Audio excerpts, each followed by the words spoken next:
Hi friends అందరికీ ఈరోజు ఈ వీడియోలో మా పల్లెటూరు స్టైల్లో మేము బీరకాయ పులిహోర ఎలా చేస్తాము అనేది ఈ వీడియోలో అయితే చూసేయండి. చాలా బాగుంటుంది బీరకాయ పులిహోర. వేడి వేడి రైస్లోకి కానీ రాగి సంగట్లోకి కానీ సూపర్ ఉంటుంది. ఒక్కసారి మేము చేసిన పద్ధతిలో ఒకసారి చూడండి. చాలా అంటే చాలా బాగుంటుంది ఫ్రెండ్స్. ఇప్పుడు ఈ వీడియో లాస్ట్ వరకు చూడండి. నచ్చిన వాళ్ళైతే ట్రై చేయండి. బీరకాయ పులిహోర ఎలా చేస్తాము అనేది ఈ వీడియోలో అయితే చూసేయండి. ముందుగా అయితే ఇలా ఒక పాత్ర తీసుకొని ఒక బీరకాయ తీసుకున్నాము. ఈ బీరకాయ పైన తొక్కు తీసేసుకొని శుభ్రంగా వాష్ చేసుకొని ఇలా కట్ చేసుకొని పాత్రలో వేసుకోవాలి. ఇప్పుడు ఇందులో మనము కారం ఎంత తింటామో అంత చూసి వేసుకోవాలి. పచ్చిమిర్చి ఇక్కడ నేను ఒక 4-5 పచ్చిమిర్చి వేసుకున్నాను. కారం ఎక్కువగా ఉంటాయి అవి పచ్చిమిర్చి, అందుకనేసి కొంచెం తక్కువగానే వేసుకుంటున్నాను కారము.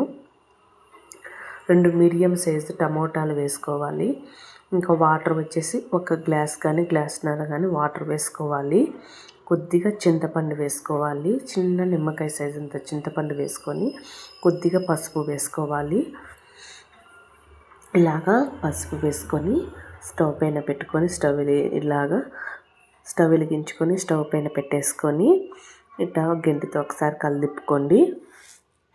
పసుపు వేసిన తర్వాత ఇప్పుడు కలిదిప్పుకొని మూత పెట్టేసుకొని ఫ్లేమ్ని కాస్త మీడియంలో పెట్టేసుకొని ఉడికించుకోవాలి.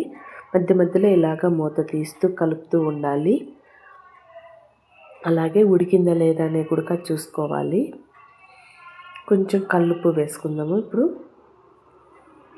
ఇలాగ కల్లుప్పు వేసుకొని మళ్ళీ ఒకసారి గిన్నెతో కలిపుకొని ఇలాగ మూత పెట్టేసుకోవాలి. ఆ బీరకాయలో ఉండే వాటర్ అంతా ఆవిరైపోవాలి.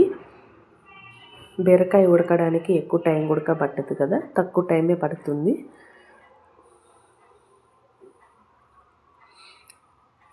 ఇప్పుడు వాటర్ అనేటివన్నీ ఆవిరైపోతే అప్పుడు మనం పప్పు గుత్తి బాగా మెత్తగా ఎనుపుకోవాలి.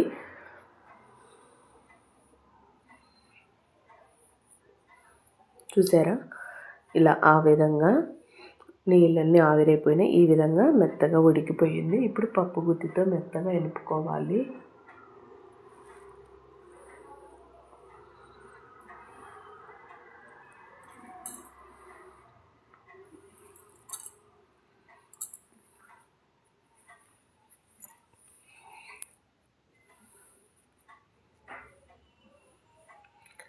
ఇంకా పప్పు గుత్తి ఇలాగ మెత్తగా ఎనుపుకున్న తర్వాత లాస్ట్లో ఒకసారి ఉప్పు సరిపోయిందా లేదా చూసుకోవాలి. సరిపోకుండా మళ్ళీ కొంచెం కల్లుప్పు వేసుకొని ఇలా పప్పు గుత్తిగా మెత్తగా ఎనుపుకోవాలి. కల్లుప్పు కానీ లేదంటే సాల్ట్ కానీ ఏదో ఒకటి వేసుకోవచ్చు. ఇప్పుడు ఇట్లా ఈ విధంగా ఎనుపుకొని పక్కన పెట్టేసుకొని పోపు పెట్టేసుకోవాలి. ఇలాగా స్టవ్ వెలిగించుకొని కడాయి పెట్టుకొని 3 స్పూన్లు కానీ 2 స్పూన్లు కానీ ఆయిల్ అనేది వేసుకోవాలి.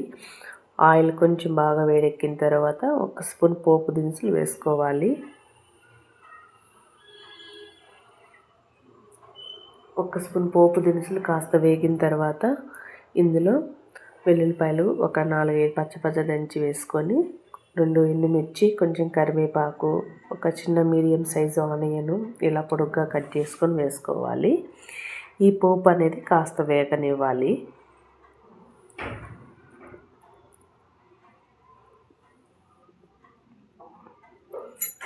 పోపు ఎంత బాగా వేగితే అంత బాగుంటుంది బీరకాయ పులిహోర కూడా.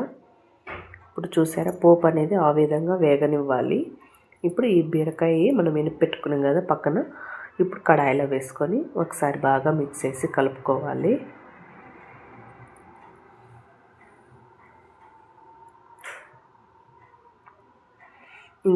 ఇంకా లాస్ట్లో మీరు ఒకసారి ఇంకా ఉప్పు సరిపోకుంటే చూసి వేసుకోండి. నాకైతే సరిపోయింది అంతా. ఇదేనండి బీరకాయ పులిహోర. ఇలా ఉంటుంది, చాలా బాగుంటుంది రైస్లోకి రాగి సంగట్లోకి.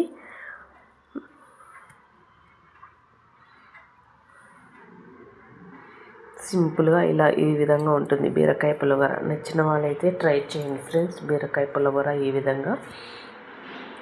ఇందులో మీరు ఇంకా బెండకాయలు ఇంకా ఏమైనా వేసుకోవచ్చు పులిహోరగా ఇలా విధంగా.